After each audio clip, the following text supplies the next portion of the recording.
Kalau saudara izinkan tertidur rohmu dengan nyenyak, saudara tidak hidup di dalam doa, maka persoalan itu akan meneror saudara terus-menerus.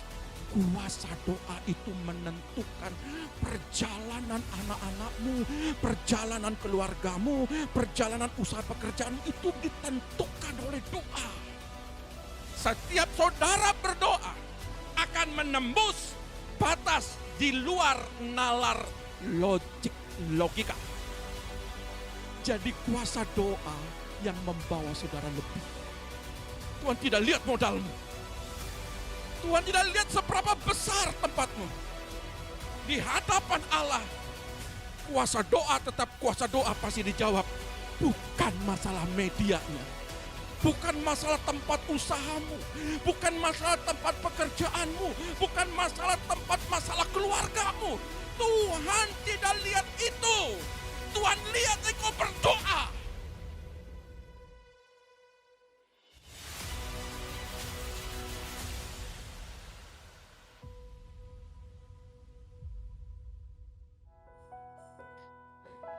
Terima kasih Tuhan Yesus. Kami berikan Tuhan segalanya Tuhan buat Engkau. Ajari kami Tuhan untuk mengerti perasaan. Kami mengucap syukur Tuhan. Terima kasih Tuhan, ku berikan semuanya, tubuh jiwa rohku relakan semuanya. Ku ingin menyenangkanmu selalu.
Rabaya Sakhataka.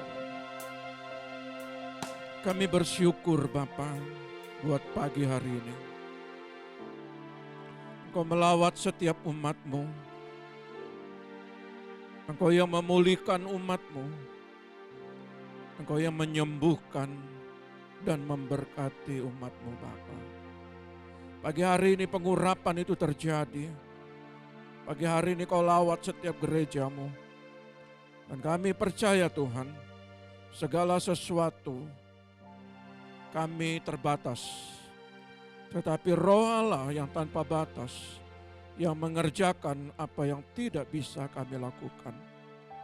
Segala sesuatunya kami serahkan ke dalam tangan-Mu. Terpujilah Engkau Tuhan. Kami siap menerima firman-Mu. Urapi jemaat-Mu, urapi hamba-Mu. Dalam nama Tuhan Yesus yang siap dengarkan firman kita, haleluya. Amin. Shalom, selamat pagi. Ya, pagi hari ini ya ada beberapa yang keluar kota, ada beberapa yang keluar negeri, ya, dan ada beberapa juga yang mengalami sakit, ya, dan ada beberapa yang tidak bisa datang karena PPKM. Jadi yang daerah Nusa Dua betul-betul tidak bisa keluar katanya, ya. Jadi puji Tuhan, saudara. Tapi saya percaya bahwa firman hari ini tetap ya artinya menjadi berkat bagi kita semua. Nah, saudara, saya ingin melanjutkan di dalam poin kemarin adalah Allah menyalakan apinya sendiri, ya. Dan poin kedua, yang poin pertama itu bagaimana saya berbicara tentang penyembahan, persembahan korban bakaran, ya. Zaman perjanjian lama, saudara, saya membagikan ini bukan berarti saudara harus mengikuti begini, pengertiannya, lo kok Pak Pendeta berbicara tentang korban, bukankah korban itu dalam perjanjian lama? Betul. Tetapi kita harus berbicara bukan tentang korbannya, lembu dan domba dan tekukur gitu ya. Tetapi kita sedang berbicara tentang bagaimana datang kepada Tuhan. Ya. Nah, saudara yang terkasih, perbedaan penyembahan datang kepada Tuhan atau gereja pada perjanjian lama dan perjanjian baru memang ada sebuah perbedaan. Kalau yang pertama berbicara menghadap kepada Tuhan dengan berbagai macam korban, tetapi kalau kepada perjanjian baru kita sedang berbicara datang kepada Tuhan bukan lagi membawa hal-hal itu, tetapi membawa hati. Nah, berbicara kemarin tentang doa, kenapa doa yang tidak terjawab seperti doanya anak-anak Harun, korban bakarannya tidak diterima, bahkan mereka berdua mati. Demikian juga bagaimana tentang Kain dan Habel, kemarin kita sudah berbicara, ya, persembahan yang diterima dan persembahan yang tidak diterima oleh Tuhan. Saudara lihat, saya banyak berbicara kemarin itu tentang hati, tentang bagaimana saudara menghadap kepada Tuhan, ya. Nah, tetapi yang poin hari ini bagian kedua, saya ingin berbicara tentang Abram, ya, bagaimana dia sabar menunggu waktu Tuhan, ya. Kita lihat di sini di dalam poin kedua lanjutannya kemarin, ya, ujian kesabaran dalam Kejadian 15 ayat 9 sampai 13. Kejadian pasal 15 ayat 9 sampai 13, demikian bunyi firman Tuhan. Firman Tuhan kepadanya, ambillah bagiku seekor lembu betina berumur 3 tahun, seekor kambing betina berumur 3 tahun, seekor domba jantan berumur 3 tahun, seekor burung tekukur dan seekor anak burung merpati. Diambilnyalah semuanya itu bagi Tuhan, dipotong 2, Lalu diletakkannya bagian-bagian itu, yang satu di samping yang lain, tetapi burung-burung itu tidak dipotong dua. Ketika burung-burung buas hinggap pada daging binatang-binatang itu, maka Abram mengusirnya. Menjelang matahari terbenam, tertidurlah Abram dengan nyenyak. Lalu turunlah meliputinya gelap gulita yang mengerikan. Firman Tuhan kepada Abram, ketahuilah dengan sesungguhnya bahwa keturunanmu akan menjadi orang asing dalam suatu negeri yang bukan kepunyaan mereka, dan bahwa mereka akan diperbudak dan dianiaya 400 tahun lamanya. Saudara lihat, persembahan daripada Abraham, ya, di situ ditentukan kepada Tuhan, ya, Tuhan menentukan ada lembu, ada domba, ada tekukur. Nah, saudara lihat, di ayat 5, tolong dibaca ayat 5.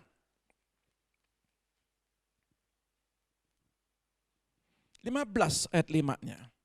Ayat 5, demikian bunyi firman Tuhan.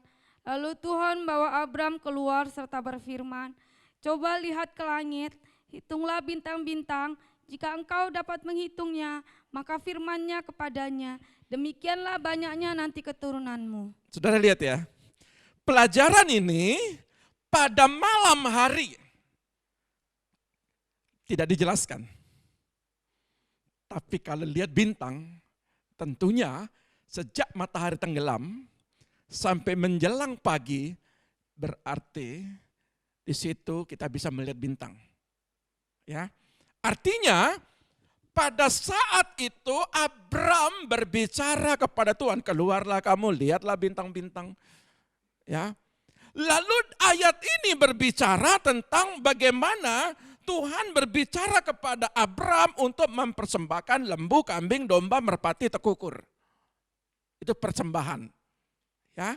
Nah, saudara lihat, sebelum fajar menyingsing, artinya sebelum matahari terbit, pesan-pesan Tuhan disampaikan kepada Abram. Nah, pertanyaannya adalah, kapan waktu itu diberi? Kapan korban itu, lembu, kambing, domba, merpati, tekukur itu diberikan untuk menjadi korban bakaran? Tidak dijelaskan. Ya. Tetapi kita harus berani mengambil sebuah terobosan.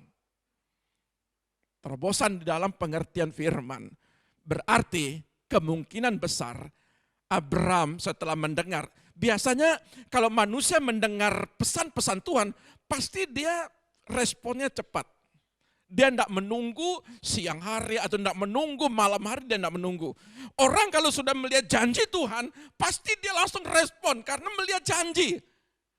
Ya, dan itu logika manusianya kita. Maka sebab itu saya percaya Abram langsung mempersiapkan pagi-pagi untuk mempersiapkan korban bakaran itu. Ya. Nah, saudara lihat, menariknya di ayat 11 yang merespon itu burung-burung buas. Yang merespon itu burung-burung pemakan bangkai. Lalu Abram di situ diceritakan mengusir. Sepanjang hari itu, dari pagi itu, sepanjang waktu dia memberikan persembahan itu, dia mengusir burung-burung pemakan bangkai ini. Betapa lelahnya. Kalau saudara lihat di YouTube, ya. Ketika di situ ada hyena itu istilahnya anjing yang begitu galak. Di situ ada singa, di situ ada burung pemakan bangkai. Mereka ini saling rebutan. Kalau saya perhatikan, saya pernah nonton itu. Jadi burung pemakan bangkai ini tidak datang sendiri. Dan dia datang itu bergerombol. Bayangkan berapa banyak burung sampai mengusir ke kiri, mengusir ke kanan. Sepanjang hari betapa letihnya Abram ini mengusir. Untuk menjaga ini. Dan Abram tidak boleh lengah. Kalau kita lihat ada hyena, ada singa, di situ ada burung pemakan bangkai, mereka itu saling rebutan. Dan biasanya burung pemakan bangkai itu menunggu. Kalau mereka sudah kenyang, baru mereka terakhir. Atau mereka lengah, baru burung pemakan bangkai ini. Nah, Abraham dalam hal ini tidak pernah lengah. Dia terus menjaga. Sejak pesan Tuhan dari sepanjang malam melihat bintang-bintang, dia memberikan korban, dia jaga. Makanya ayat berkata, dia mengusir terus, dia mengusir terus. Dia nunggu. Jangan sampai korban bakaran ini dimakan. Tetapi apa yang terjadi? Burung-burung itu pun juga, ya, kalau tidak dijaga dengan benar dengan Abraham, maka akan habis. Lalu apa yang terjadi? Saya lihat di ayat ke-12. Tolong dibaca ayat 12. Ayat 12 dari Kejadian 15, demikian bunyi firman Tuhan. Menjelang matahari terbenam, tertidurlah Abram dengan nyenyak, lalu turunlah meliputinya gelap gulita yang mengerikan. Saudara lihat, saking capeknya Abram, tertidur dia. Saudara tahu, kata tertidur ini radam. Bahasa Ibrani yang bahasa aslinya radam. Bahasa Inggrisnya be in a deep, cast into a deep. Jadi dia ada di dalam kedalaman. Dia terlempar ke dalam nuansa kematian. Orang tertidur. Saudara tahu berapa banyak anak-anak Tuhan capek berdoa. Korban bakaran itu berbicara doa. Ada banyak anak-anak Tuhan, saking capeknya rohaninya tertidur. Karena tidak melihat jawaban. Abram pada saat itu tidak melihat respon Tuhan. Yang merespon itu justru burung-burung pemakan bangkai. Bayangkan, kalau saudara 1 minggu mungkin saudara bertahan dalam doa. Bagaimana kalau saudara berjalan dalam 1 tahun, 2 tahun. Bahkan sampai hari ini kami sudah berjalan tahun ke-8 kami berdoa. Saudara tahu, kalau saudara lemah, kata tertidur radam ini, rohani mati. Mati rohani. Makanya sampai Abram itu terus dia menjaga. Kata menjaga itu menjaga apa korban bakarannya. Saudara lihat, Tuhan izinkan burung pemakan bangkai untuk mengganggu dia. Tuhan izinkan Abram dalam keletihan, menunggu waktu Tuhan, menjaga. Tuhan tidak memberikan jawaban pada saat itu. Tuhan izinkan anak-anak Tuhan tidak melihat jawaban. Karena Tuhan ingin tahu seberapa sih kesetiaanmu dalam doa. Tuhan izinkan itu terjadi. Dan ternyata banyak anak Tuhan seperti Abram ini. Dan dia tertidur, bahkan been in a deep, terlalu dalam. Melihat suatu tidak ada jawaban, bahkan terlalu dalamnya. Dia tidak bisa melihat bahwa Tuhan bekerja. Oh, banyak orang itu ingin bekerja, Tuhan lebih cepat, Tuhan seperti apa ya, ingin instan. Kalau saudara dalam keadaan tertidur, saudara sedang mengizinkan di dalam kematian rohani. Abram dikatakan dia tertidur dengan nyenyak. Nyenyak itu nafal. Nyenyak itu nafal. Nafal itu banyak orang kalau gagal, dia sudah tidak mau berdoa. Banyak orang kalau sudah kalah, dia merasa diri saya sudah kalah, saya sudah tidak berdaya. Apa yang harus saya doakan lagi? Sampai hari ini saya mengalami kehancuran dalam rumah tangga. Saya mengalami kejatuhan, saya mengalami sampai tawar hati sama Tuhan. Lalu dia biarkan rohnya tertidur. Sama kayak Abraham, Tuhan izinkan itu terjadi. Saudara, kalau saudara mau melihat hari ke depan, jangan biarkan rohmu dalam keadaan tertidur. Saudara, saya rindu supaya saudara melihat dengan menyimak. Tuhan, kalau sampai tahun ke-8 ini, saya belum melihat jawaban Tuhan. Saya tidak pernah izinkan roh saya tertidur. Pada waktu saya mengalami kelemahan, beberapa hari, lambung saya ini agak sakit sekali. Begitu saya sehat, cara Tuhan untuk membangkitkan sebuah semangat yang baru, membangkitkan sebuah api yang baru. Tuhan izinkan saya tergeletak. Begitu mengalami sebuah kekuatan, Tuhan, saya datang pagi-pagi, saya menyembah di sini. Saya berdoa, Tuhan, ya secara manusia ada penderitaan, tetapi saya terus berdoa, Tuhan, berikan kemampuan, berikan kekuatan. Dan saya tidak mau di tengah-tengah tergeletak ini, di tengah-tengah terjatuh, di tengah-tengah kekalahan dalam tubuh ini. Tetapi saya tidak membiarkan roh tertidur. Apalagi kalau saudara mengalami kehancuran dalam pekerjaan. Usaha, pekerjaan. Ada kegagalan di situ. Jangan biarkan nafal ini. Jangan biarkan. Kenapa?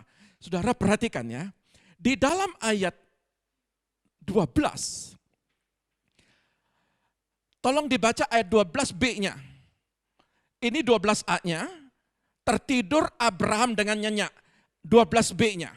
12b dari Kejadian 15, demikian bunyi firman Tuhan. Lalu turunlah meliputinya gelap gulita yang mengerikan. Kata gelap ini gaudole. Kata gelap gaudole. Artinya kalau saudara izinkan tertidur rohmu dengan nyenyak, maka gelap gulita itu ada persoalan yang paling besar akan terjadi lagi. Akan lebih dahsyat lagi. Akan mengalami persoalan yang lebih hebat lagi. Makanya kalau dalam terjemahan bahasanya, kalau saya di dalam bahasa aslinya, when the sun went down, Abraham fell sound asleep and great terror. Akan terus. Jadi persoalan, kalau saudara biarkan saudara dalam kelemahan, saudara tidak hidup di dalam doa, maka persoalan itu akan meneror saudara terus menerus. Persoalan itu akan menteror saudara terus menerus. Saat matahari terbenam, Abraham tertidur lelap dan ketakutan yang hebat akan menguasai dirinya. Saudara, di tengah persoalan ini, makanya kenapa janji Tuhan pada waktu malam hari menjelang pagi kepada Abraham. Dan Abraham merespon melihat bintang-bintang. Dia senang. Dia senang melihat janji Tuhan. Demikianlah keturunanmu.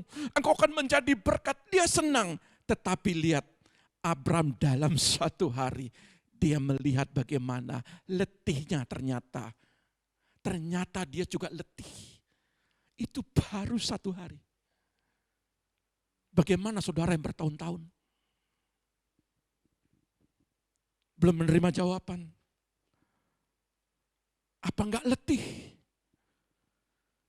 Saya memaklumi ketika saudara sudah spirit doanya kadang-kadang sudah nyaris tak terdengar. Saya memaklumi. Tetapi saya mendorong. Terkadang manusia kita tuh lemah.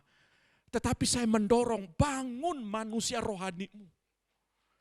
Karena di akhir-akhir zaman ini, tanpa doa, saya nggak bisa memaklumi lagi. Karena apa? Karena itu napasmu. Karena apa? Kalau saudara tidak hidup di dalam doa, kata Abram lalu turunlah meliputinya, gelap gulita yang mengerikan, artinya akan semakin besar. Kalau engkau tidak tenggelam di dalam doa, semakin besar, bahkan paling besar, bahkan yang lebih dahsyat, bahkan yang lebih hebat lagi akan menimpamu. Jadi kita belajar dalam bahasa aslinya. Ini keputusan saudara. Makanya saya berkata, kepala naga itu yang bertanduk 7 bermahkota 10. Kalau dia bekerja, yang di Adam dan Hawa saja enggak ada tanduknya. Enggak kepala 7. Adam, Hawa saja jatuh. Apalagi di akhir zaman.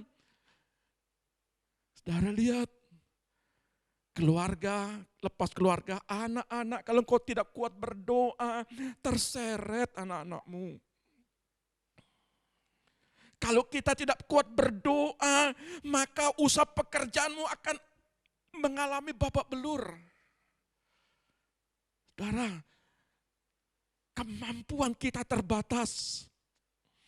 Tetapi ada yang tidak terbatas yang bisa menyelesaikan persoalanmu.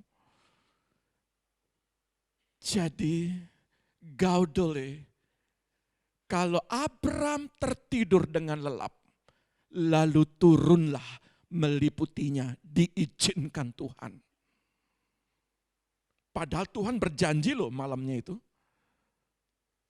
Tuhan berjanji loh, kamu akan jadi keturunan jadi bintang.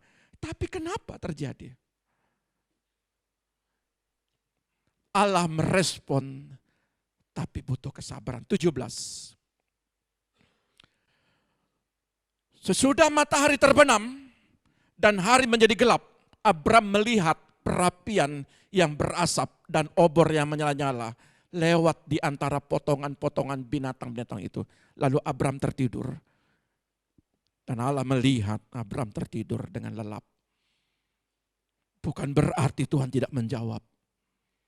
Saudara, Tuhan tahu keletihanmu. Tuhan tahu permasalahanmu. Bukan berarti segala doa-doamu Tuhan tidak dengar. Tuhan menjawab dan api itu turun.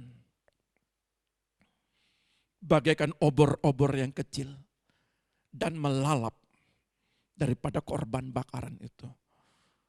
Saudara lihat ayat 18. Ayat 18, dari Kejadian 15, demikian bunyi firman Tuhan. Pada hari itulah Tuhan mengadakan perjanjian dengan Abram serta berfirman, kepada keturunanmu lah kuberikan negeri ini, mulai dari sungai Mesir sampai ke sungai yang besar itu, sungai Efrat. Saudara lihat, Allah merespon, tapi butuh kesabaran. Saudara lihat, hak kita memohon dan hak jawab ada pada Tuhan. Terkadang kita itu mengalami keletihan. Tetapi sesungguhnya Tuhan mau melihat kesabaranmu. Tuhan mau melihat kalau saudara sabar saja nunggu Tuhan. Dan jangan saudara biarkan roh saudara mengalami ketertiduran. Artinya saudara ya sudahlah, kalau memang Tuhan tidak menjawab, ya enggak apa-apalah. Saudara lihat, banyak orang nyerah di sini. Tugas kita, tugas Abram itu memohon dan dia menunggu. Pada saat ada keletihan, di situ Tuhan melihat. Dan Tuhan menjawab daripada korban bakaran itu. Dan Tuhan akan menjawab setiap doa-doamu. Dan Tuhan memperbaharui perjanjiannya lagi. Bukan berarti di tengah-tengah kesulitan, kelemahanmu, lalu Tuhan langsung marah begitu amat sangat, tidak. Dan dia tahu. Tetapi ingat, Jangan biarkan juga tertidur sampai bertahun-tahun. Haleluya. Niatkan sedikit. Kadang-kadang letih. Ya, saudara lihat, ini bukan saya ingin menyaksikan bagaimana saya, bukan. Tetapi di tengah-tengah kesakitan yang amat sangat. Kesakitan amat sangat. Dan saya bilang sama ibunya, waduh, saudara, menderita sekali kalau lambung itu. Tapi bukan berarti kita nggak bisa berdoa. Ya, bisa berdoa. Saudara sehat, jangan nggak berdoa. Kan gitu ya. Saya kasih contoh, sakit aja berdoa, apalagi yang sehat. Karena apa? Karena ketika roh tertidur di tengah persoalan, engkau sedang membiarkan itu, akan berdampak yang lebih besar lagi persoalan akan datang. Makanya kan terkadang ada beberapa kesaksian, belum satu selesai persoalan, muncul satu persoalan. Belum satu persoalan selesai, muncul lagi satu persoalan. Saudara lihat, seperti itu. Nah, saudara lihat, dari pengalaman-pengalaman itu, baru saya masuk di Elia-nya. Elia tahu persis tentang doa. Pengalaman daripada anak-anak Harun, pengalaman daripada Habel, ya, Kain dan Habel, Elia tahu persis. Pengalaman juga tentang bagaimana Abraham, Elia tahu persis. Dan saya berharap, saudara, pelajaran Elia, saudara tahu persis bagaimana fungsi doa. Kalau saudara mengerti seperti Elia mengerti, maka apa yang kita dapat? Mari kita baca dulu Yakobus 5 ayat 17, kembali kepada ayat ini. Yakobus 5 ayat 17, demikian bunyi firman Tuhan. Elia adalah manusia biasa, sama seperti kita. Sama seperti kita, enggak ada perbedaan. Dan ia telah bersungguh-sungguh berdoa supaya jangan turun, dan hujan pun tidak turun di bumi selama 3 tahun dan 6 bulan. Nah, saudara lihat, ketika dia sungguh-sungguh berdoa, lalu kan diceritakan bagaimana sih ceritanya Elia ini sungguh-sungguh berdoa. Bukan sekedar hujan tetapi api. Maka kita lihat di dalam Elia belajar dari pengalaman nenek moyangnya. Bicara yang pertama tentang api, saudara lihat. 1 Raja-Raja 18. 1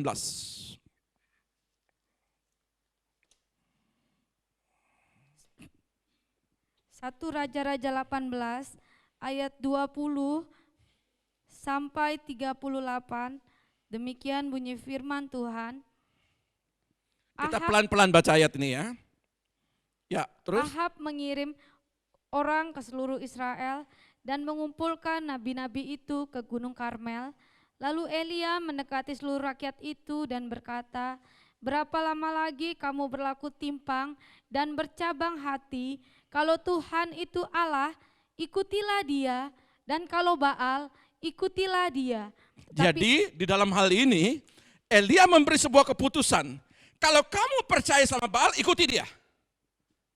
Tapi kalau kamu percaya Allah, mari ikutin Allah. Ya. Kalau saudara mau tertidur roh saudara, dampaknya seperti ini. Tetapi kalau roh saudara terbangun, saudara bangkit spirit saudara, ini dampaknya. Jadi saudara memilih dua, yang mana yang saudara mau ikutin. Ya, terus. Tetapi rakyat itu tidak menjawabnya sepatah kata pun. Enggak jawab karena enggak ngerti. Tapi saya percaya jemaat di sini mengerti. Terus. Lalu Elia berkata kepada rakyat itu, hanya aku seorang diri yang tinggal sebagai nabi Tuhan. Padahal nabi-nabi Baal itu ada 450 orang banyaknya. Harus membuat sebuah ketetapan hati. Orang yang spiritnya bangkit, yang terbangun spiritnya, yang rohnya menyala. 400 nabi Baal dikatakan hanya aku sendiri. Elia belajar di sini. Dia mengerti bagaimana kuasa doa. Siapapun yang dia hadapi, dia mengerti bahwa ketika dia memberikan korban, ketika dia berdoa, Allahku pasti mendengar. Itu prinsip orang yang berdoa. Terus. Namun baiklah diberikan kepada kami 2 ekor lembu jantan, biarlah mereka memilih seekor lembu, memotong-motongnya, menaruhnya ke atas kayu api, tetapi mereka tidak boleh menaruh api. Aku pun akan mengolah lembu yang seekor lagi, meletakkannya ke atas kayu api, dan juga tidak akan menaruh api.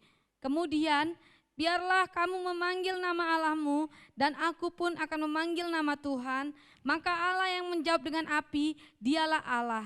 Saudara lihat, Elia suruh 400 Nabi Baal itu, kamu duluan.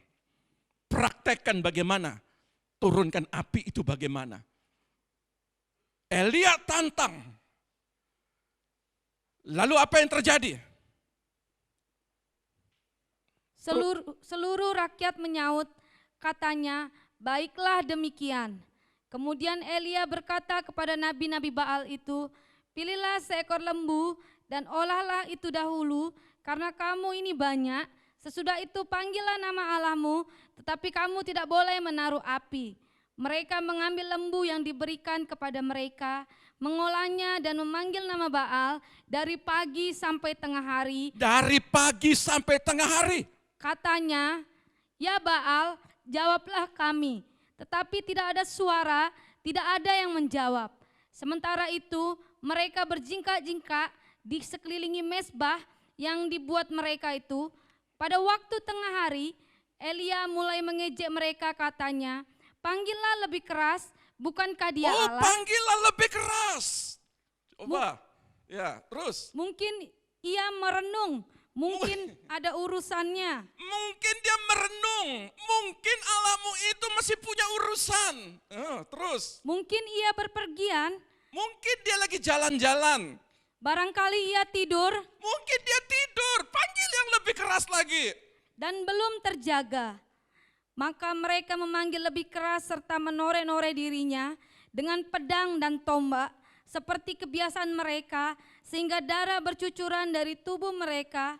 Sesudah lewat tengah hari, mereka kerasukan sampai waktu mempersembahkan korban petang, tetapi tidak ada suara, tidak ada yang menjawab, tidak ada tanda perhatian. Kata Elia kepada seluruh rakyat itu, datanglah dekat kepadaku. Maka mendekatlah seluruh rakyat itu kepadanya, lalu ia memperbaiki mezbah Tuhan yang telah diruntuhkan itu. Saudara lihat, ketika tidak terjadi jawaban, saya teringat dengan pelajaran kemarin. Banyak orang ketika dia berdoa dengan cara yang salah, dengan kegeraman, dengan kemarahan, dengan kekecewaan, sama seperti pelajaran kemarin. Siapa? Habel? Kain? Betul? Korban Kain bagaimana? Korban Habel bagaimana? Saudara tahu, kalau lagi dia marah dengan geram, dengan panas hati, apa yang terjadi? Dan Tuhan tidak mendengar jawaban. Semakin saudara keras berdoa, semakin saudara terus ngotot sama Tuhan. Tetapi kalau di hati belum ada pemberesan, ini yang sulit terjadi. Maka dikatakan di dalam ayat ini, Elia mengatur kembali mezbah doa. Cara berdoa yang benar. Lanjutkan. Kemudian Elia mengambil 12 batu menurut jumlah suku keturunan Yakub. Kepada Yakub ini telah datang firman Tuhan, engkau akan bernama Israel. Ia mendirikan batu-batu itu menjadi mezbah. Dia mendirikan batu-batu itu menjadi mezbah. Terus? Demi nama Tuhan, dan membuat suatu parit sekeliling mezbah itu yang dapat membuat 2 sukat benih. Di tengah batu-batu itu Elia buat parit di situ. Terus? Ia menyusun kayu api, memotong lembu itu, dan menaruh potongan-potongannya di atas kayu api itu. Sesudah itu ia berkata, penuhilah 4 buyung dengan air. Bukan dengan minyak, tetapi dengan air. Elia mengajarkan jangan pakai logika. Doa jangan pakai logika. Terus. Dan tuangkan ke atas korban bakaran dan ke atas kayu api itu. Kemudian katanya, buatlah begitu untuk kedua kalinya. Buat 2 kali lagi. Dan mereka berbuat begitu untuk kedua kalinya. Kemudian katanya, buatlah begitu untuk ketiga kalinya. Buat 3 kali lagi. Dan mereka berbuat begitu untuk ketiga kalinya. Sehingga air mengalir sekeliling mezbah itu. Bahkan parit itu pun penuh dengan air. Kemudian pada waktu mempersembahkan korban petang, tampillah Nabi Elia dan berkata, ya Tuhan Allah Abraham, Ishak dan Israel, pada hari ini biarlah diketahui orang bahwa engkaulah Allah di tengah-tengah Israel, dan bahwa aku ini hamba-Mu, dan bahwa atas firman-Mu lah aku melakukan segala perkara ini. Jawablah aku ya Tuhan, jawablah aku, supaya bangsa ini mengetahui bahwa engkaulah Allah, ya Tuhan, dan engkaulah yang membuat hati mereka tobat kembali. Lalu turunlah api Tuhan menyambar habis korban bakaran, kayu api, batu dan tanah itu, bahkan air yang di dalam parit itu habis dijilatnya. Saudara lihat, kasih air. Tuhan, Elia ingin mengajarkan. Elia sedang mendobrak batas logika manusia. Pelajaran Elia hari ini sedang mendobrak batas logikamu, batas logika kepintaranmu, daya pikirmu, mindsetmu. Seharusnya kayu bakar, korban apapun harus disiram dengan minyak. Itu logika manusia logik. Tidak dengan air. Tetapi Elia mendobrak supaya apa? Bukan sekali. Tetapi 2 kali.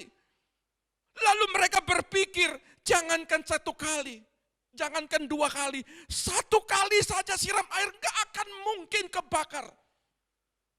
Lalu Elia mengerti pikiran mereka, buat 3 kali lagi.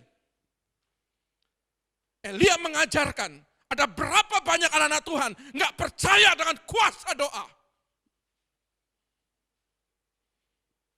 Mereka menganggap sepele doa. Tetapi Elia mengajarkan jangan siram minyak, siram air. Jangan 1 kali, tapi 2 kali. Jangan 2 kali, tapi 3 kali. Artinya, dia mengerti Abraham. Pada waktu dia menunggu daripada korban bakaran ini, Abraham capek dan Elia paham. Aku tidak akan capek. Aku percaya. Pasti akan terbakar. Tapi Abraham tertidur. Makanya kalau ada persoalan, jangan biarkan rohmu tertidur. Ini yang Elia paham benar. Jadi api, jadi kuasa doa bukan masalah medianya. Di hadapan Allah, kuasa doa tetap kuasa doa pasti dijawab. Bukan masalah medianya. Bukan masalah tempat usahamu, bukan masalah tempat pekerjaanmu, bukan masalah keluargamu. Tuhan tidak lihat itu. Tuhan lihat engkau berdoa. Tuhan lihat engkau berdoa. Tuhan tidak lihat modalmu. Tuhan tidak lihat seberapa besar tempatmu. Yang Tuhan lihat doamu. Ini yang Tuhan mau ajarkan kepada kita. Makanya Elia manusia biasa. Dan dia tahu kemampuan saya terbatas. Sama seperti kita. Tapi saya mau ajarkan di sini. Bahwa Allah itu yang aku sembah. Adalah Allah sekalipun tidak masuk di akal aku kerjakan. Tetapi api Allah akan menyambar habis itu. Makanya Elia bilang begini, panggil yang keras. Kalau engkau salah berdoa, kurang keras engkau doa. Mungkin Allah mau tidur. Mungkin dia jalan-jalan. Saudara lihat, banyak orang itu menerawang-nerawang pikirannya. Punya kerinduan, punya keinginan, punya segala sesuatu pengharapan. Tetapi dia tidak mengerti bagaimana untuk merealisasikan itu. Banyak anak-anak Tuhan kalah di dalam doa. Bisa terima? Haleluya. Kalau Elia Yakobus 5 ayat 17 menyampaikan bahwa kita ini sama. Suratan Yakobus berkata, Elia itu sama seperti kita. Apa yang beda? Yang beda itu keyakinannya. Yang beda itu spiritnya. Yang beda itu nalar cara berpikirnya. Jangan jauh-jauh. Kalau saudara di rumah ada acara, lalu saudara masak-masak, tiba-tiba ini botol, dipikirnya minyak tanah. Lalu saudara, tiba-tiba anak saudara kasih itu, ternyata itu air basah. Oh, saudara pasti marah. Bagaimana bisa ini kebakar kalau disiram air? Ayo ganti, carikan lagi, ganti arangnya, ganti kayunya. Itu pasti logika manusia. Tapi Elia tidak. Lalu saudara berpikir, Pak Pendeta coba, nah ini dia. Saya sedang tidak berbicara tentang bagaimana, tentang masalah api, bagaimana masalah kayu bakar. Tetapi saya sedang berbicara, kuasa doa itu menentukan perjalanan anak-anakmu, perjalanan keluargamu, perjalanan usaha pekerjaanmu itu ditentukan oleh doa.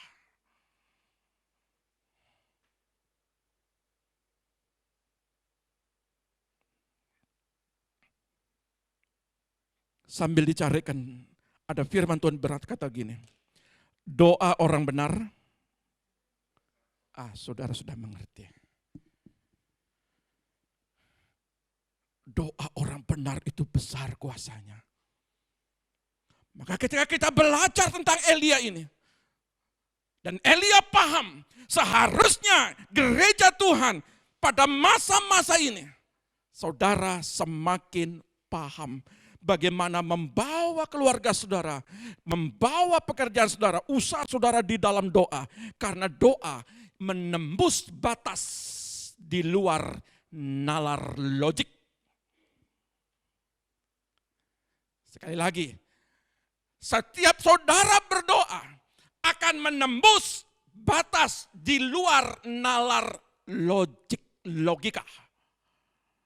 Kalau saudara sudah tidak mampu dengan keadaan ini, kalau saudara sudah mengalami penurunan, kalau saudara mengalami persoalan, maka doa itu yang akan menembus batas itu. Tugas kita berdoa, tugas Dia yang membuka pintu-pintu. Betul? Tugas kita hanya berdoa. Tugas Bapa menurunkan api, membakar korban bakaran seperti yang Elia lakukan. Tuhan, ini sudah disiram air, tapi Alkitab mencatat Elia justru melakukan 3 kali lagi. Artinya apa?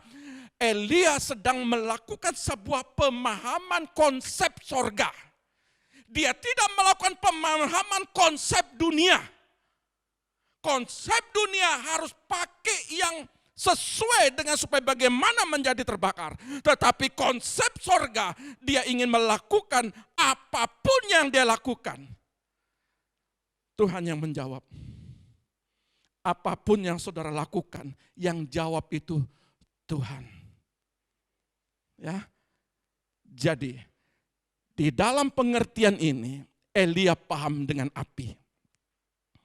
Lalu, tidak sampai di situ. Orang yang bangkit semangatnya. Jadi saya coba lihat lagi ya, dalam terjemahan yang tadi. Ya. Ketika Abram tertidur, kata radam, rohani tertidur atau mati mati rohani, tidur dengan nyenyak ketika dia mengalami, umat-umat Tuhan mengalami kegagalan, mengalami kekalahan, mengalami kehancuran. Ada satu poin di tengah-tengah korban bakaran, Elia paham benar bagaimana menurunkan hujan. Ini yang lebih hebat. Bukan sekedar api, tapi turunkan hujan. Banyak orang ketika berdoa, khususnya masalah hujan, hujan bukan hujan rintik-rintik atau hujan lebat, tetapi berbicara bagaimana supaya aku diberkati Tuhan. Di sini kadang-kadang perlu perjuangan anak-anak Tuhan. Berbicara tentang doa buat masa depan anak-anak di sini penuh perjuangan juga. Mari kita lihat bicara tentang hujannya. Ya. Dalam 1 Raja-Raja 18. Pelan-pelan kita baca. Ayat 42 dulu. 1 Raja-Raja 18 ayat 42, demikian bunyi firman Tuhan. Lalu Ahab pergi untuk makan dan minum, tetapi Elia naik ke puncak gunung Karmel, lalu ia membungkuk ke tanah dengan mukanya di antara kedua lututnya. Saudara lihat, kalau masalah api, Elia, dia punya spiritnya itu, sambil dia berdiri, dia mengangkat tangannya Tuhan, supaya menurunkan api. Dan di situ ada kata-kata profetik, yang dia keluar. Dan dia tidak mau dilemahkan, bahkan roh-roh kelemahan, betul-betul dia usir keluar itu. Mungkin tertidur, mungkin dia lagi jalan-jalan. Jadi Elia sedang mengajarkan kepada kita semua umat manusia untuk berprofetik bahwa di luar kita berharap kepada Tuhan, saudara tidak akan mampu. Tetapi khusus untuk berdoa minta hujan, dia naik ke Gunung Karmel. Dan di situ dia berlutut. Ada perbedaan di sini. Terkadang saudara butuh menyendiri untuk saudara berdoa. Kalau menurunkan api, saudara perlu spirit saudara itu dibangkitkan dengan orang-orang yang punya spirit lebih besar lagi. Tetapi Tuhan ingin mengajarkan saudara, ketika saudara minta diberkati, yang satu ini, bangun pribadimu secara pribadi yang intim kepada Tuhan. Maka ayat itu dikatakan, dia naik ke Gunung Karmel, lalu dia sujud menyembah. 43. Setelah itu ia berkata kepada bujangnya, naiklah ke atas, lihatlah ke arah laut. Bujang itu naik ke atas, ia melihat dan berkata, tidak ada apa-apa. Kata Elia, pergilah sekali lagi, demikianlah sampai 7 kali. Ya, saudara lihat, Elia juga butuh orang lain. Elia punya partner bujangnya. Siapa partner di rumah tanggamu?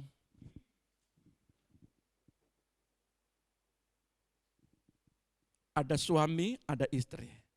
Kalau nggak ada suami, ada anak-anak. Partner. Ada orang yang berpartner kerjasama bisnis. Maka dibutuhkan partner untuk sama-sama berdoa. Saya bisnis itu berpartner bukan sekedar anak Tuhan, banyak juga sama orang yang di luar Tuhan. Memang repot. Tetapi saya mau berkata, kalau saudara tidak kuat di dalam doa, hujan ini penting. Kalau saudara paham tentang Elia dan bujang, saudara yang berpartner pasti mengerti maksud daripada ayat ini. Setiap berpartner untuk maju tidaknya usaha ditentukan oleh doa ini. Lalu bagaimana kalau kami berpartner dengan orang lain? Maka saudara betul-betul membangun secara pribadi untuk lebih lagi. Bujang ini hanya melihat, tetapi saudara pribadi yang harus lebih. Karena saudara tidak mengandalkan partner saudara. Saudara yang harus datang kepada Tuhan. Ketika saudara datang kepada Tuhan, maka partnermu itu hanya melihat jawaban demi jawaban. Itu bedanya. Ya. Jadi kalau kita mau melakukan sesuatu apapun kegiatan usaha kita punya karyawan. Karyawan kita ini yang melihat jawaban demi jawaban daripada apa yang kau doakan. Ini kunci. Makanya di ayat ini dikatakan bujang, engkau lihat. Apa yang terjadi? Bujangnya ngelihat langsung. Belum ada apa-apa. Terus. Ayat selanjutnya. Ayat 44, pada ketujuh kalinya berkatalah bujang itu, wah awan kecil sebesar telapak tangan timbul dari laut.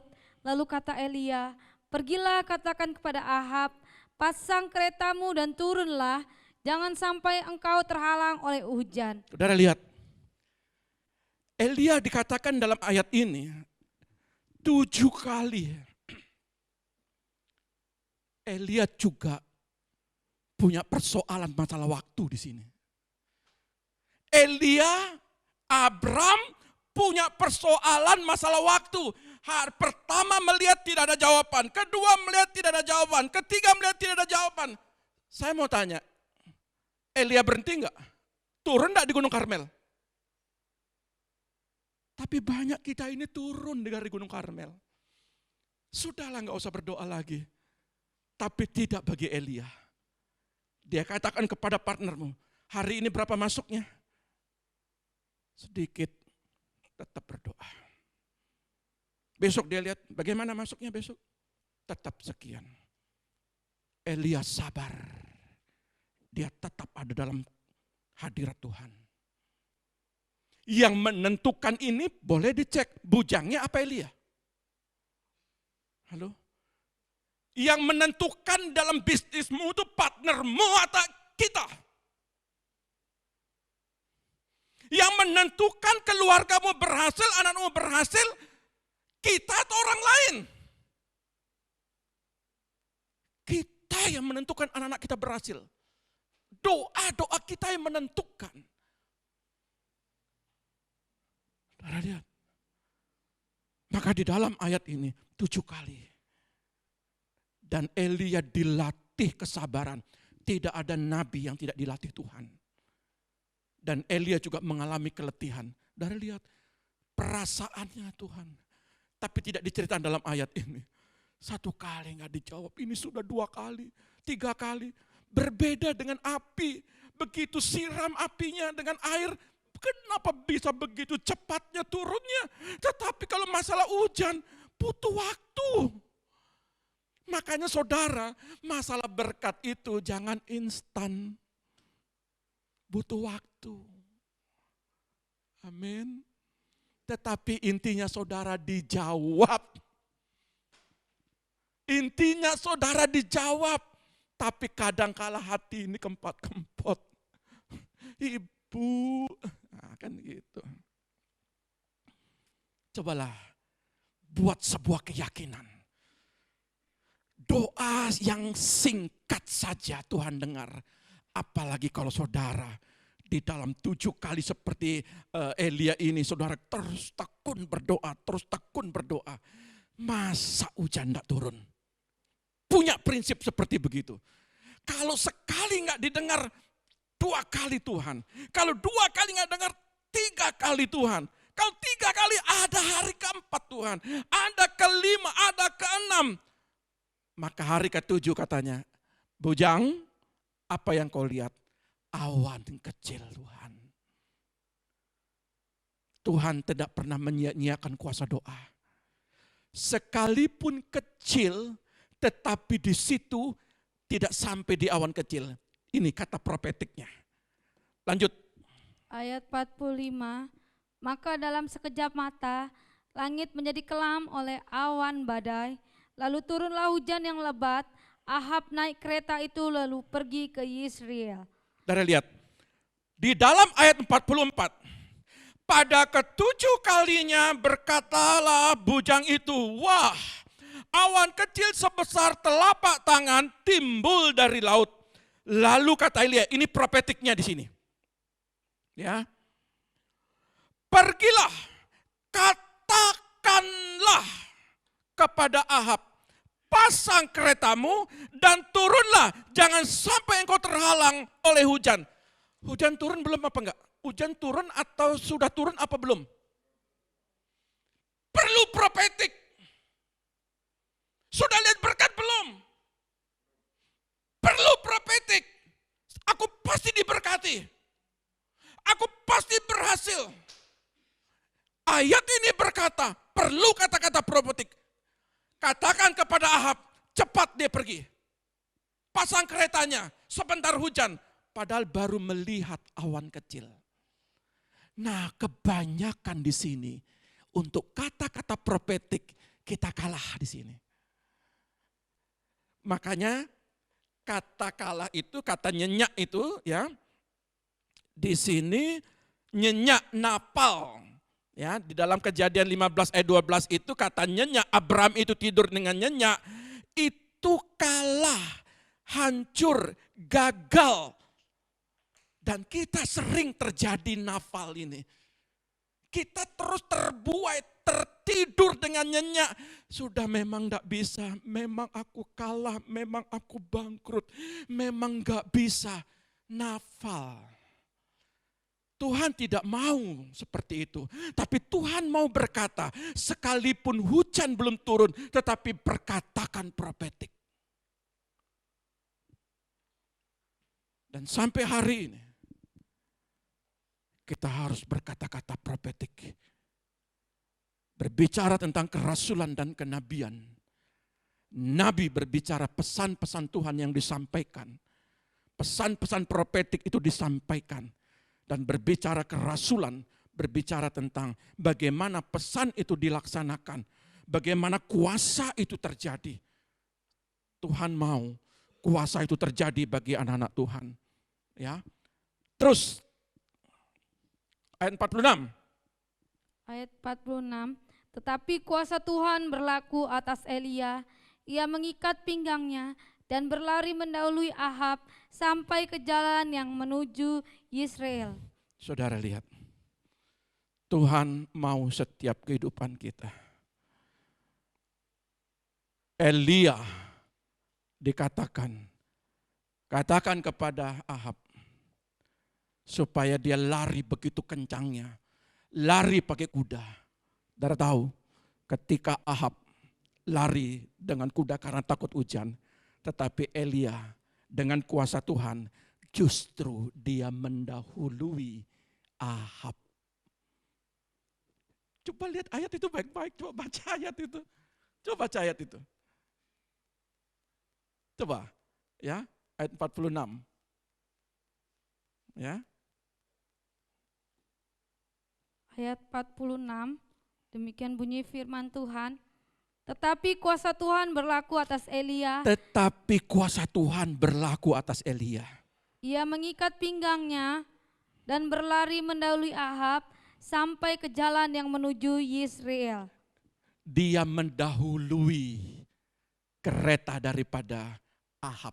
Saudara tahu, kuasa Tuhan sanggup melebihi, sanggup melompati, sanggup istilahnya berjalan yang lebih cepat bagi anak-anak Tuhan. Kuasa doa itu, dengan kuasa itu dia membawa Elia untuk sampai lebih dulu di Israel daripada Ahab. Jadi kuasa doa yang membawa saudara lebih. Saudara mau diberkati? Doa itu yang membawa saudara lebih. Tetapi kalau saudara tertidur dengan nyenyak dan saudara bisa membiarkan itu terjadi, gelap gulita itu artinya semakin saudara terpuruk, Saudara bingung dengan banyak persaingan kan? Ada banyak orang bersaing, banyak orang pemodal besar, ada banyak orang-orang di sekitar yang berusaha menjatuhkanmu.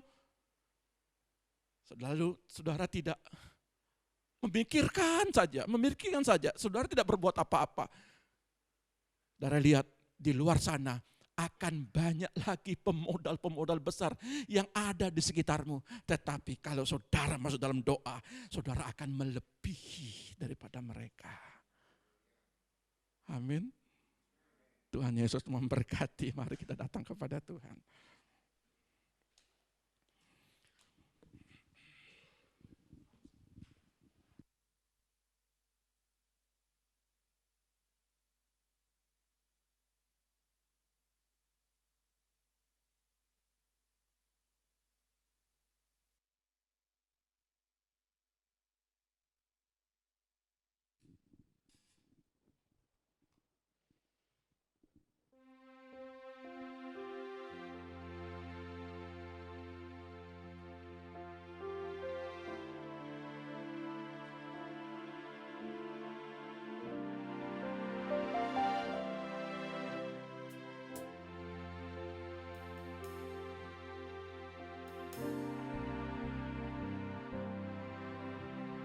Datang Roh Kudus, kau ku rindu.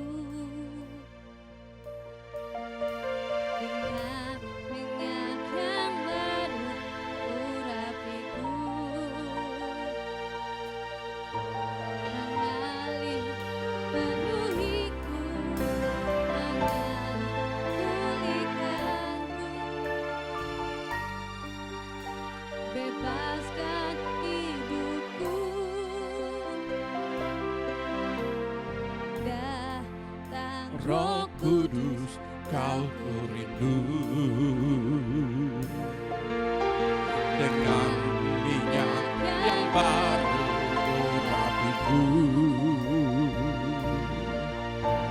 mengalir penuhiku, mengalir pulihkanku, kuasamu bebaskan hidupku.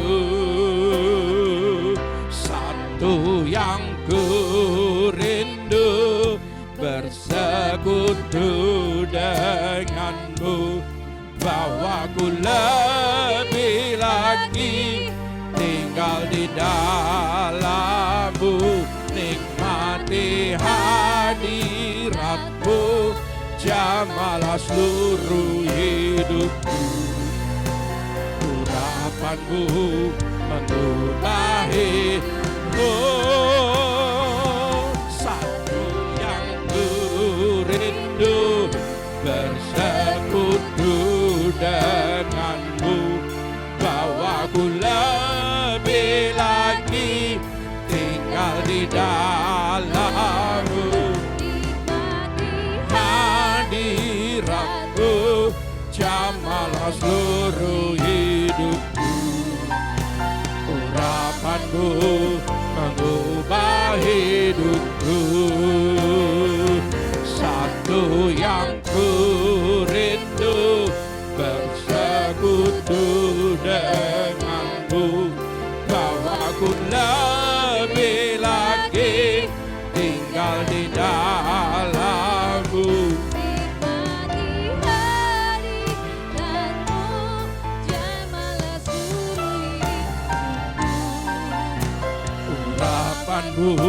mengubah hidupku.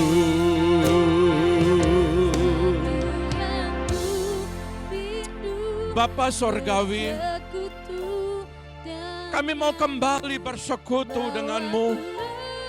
Bawa kami untuk intim, tinggal di dalam hadirat-Mu. Kembalikan posisi kami Tuhan, gairahkan kami kembali di dalam kuasa doa. Karena setiap urapan-Mu akan mengubah setiap hidup kami Tuhan. Ampuni setiap kelemahan kami. Ampuni kami Tuhan kalau roh kami tertidur. Bawa kami Tuhan bangkitkan spirit kami. Kami mau menikmati Tuhan. Kiala raba bala raba sakat akan arawana. Oh, satukan kami yang ku rindu.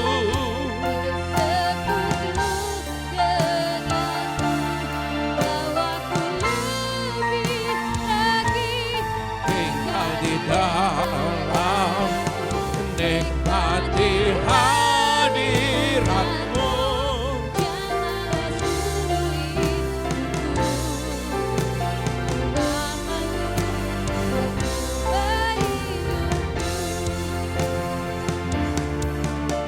Urapan-Mu,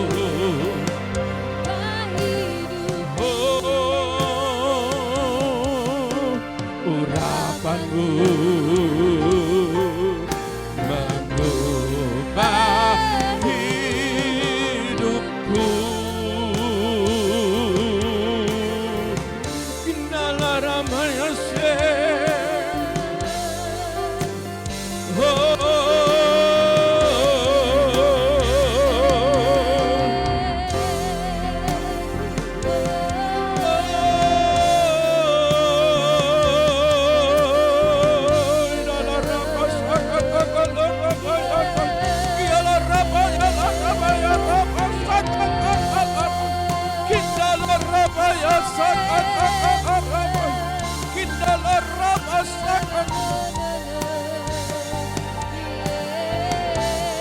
Bapa pulihkan, oh Bapa pulihkan, oh Bapa berkati, Kindala Rabaya Sande, oh Indala Rabaya Sande,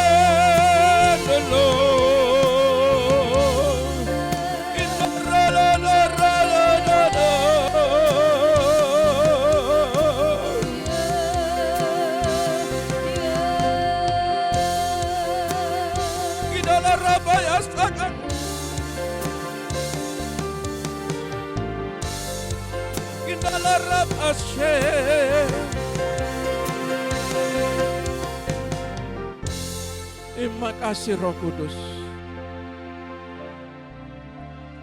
Engkau yang membawa kehidupan umat-Mu. Gairahkan kembali kami, spirit kami.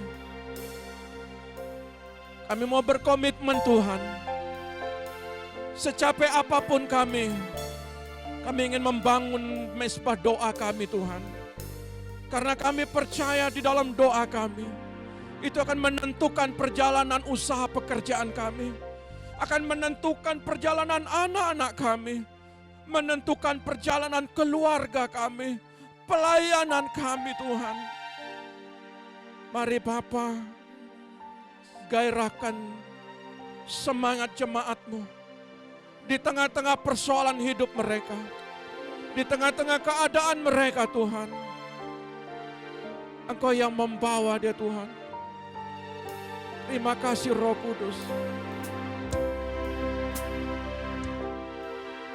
Yesus pegang erat tanganku, ku tak dapat hidup di luar kasih-Mu Bapa.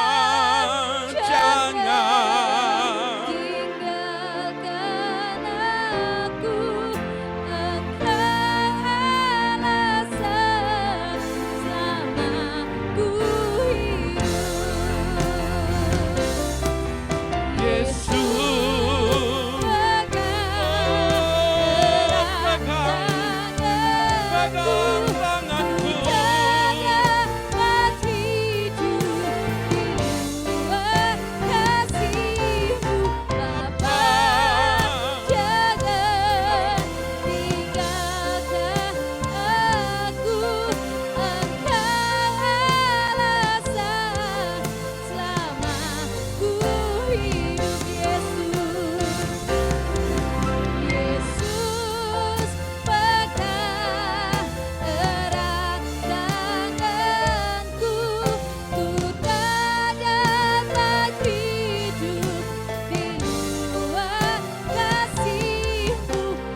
persoalan yang kami hadapi Tuhan.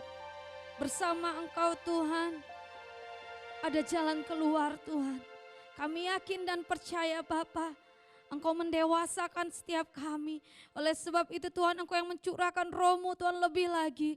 Agar kami kuat Tuhan menghadapi setiap persoalan yang kami hadapi Bapa. Kami menyerahkan kehidupan kami ke dalam tangan-Mu Tuhan.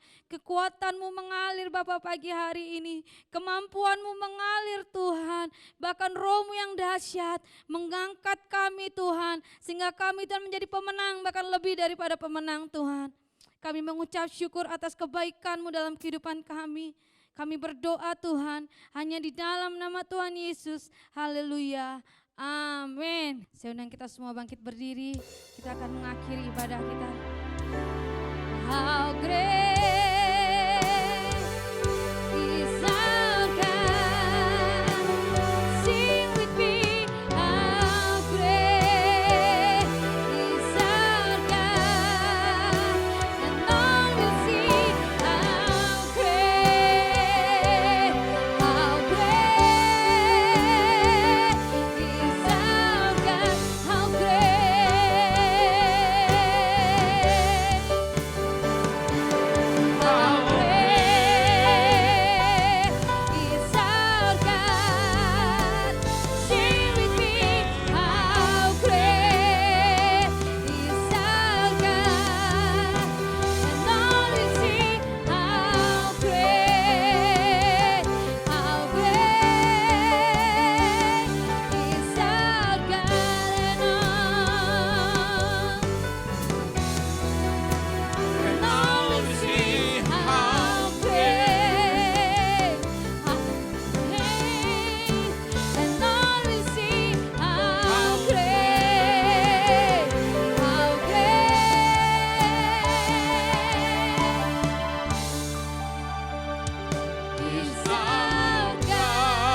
Kami mengucap syukur Bapa, akhir daripada ibadah ini semua campur tangan-Mu.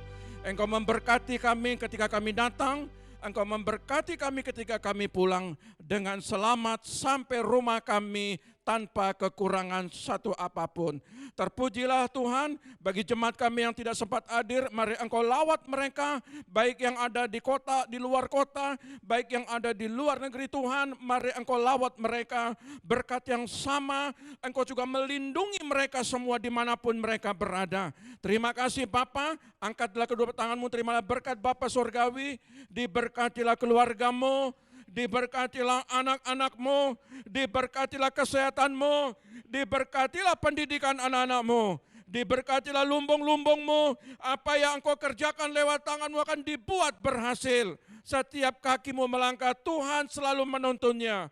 Diberkati Engkau di bumi, diberkati Engkau di sorga. Dalam nama Bapa, Putra dan Roh Kudus, dalam nama Tuhan Yesus yang diberkati, katakan haleluya. Amin. Tuhan Yesus memberkati.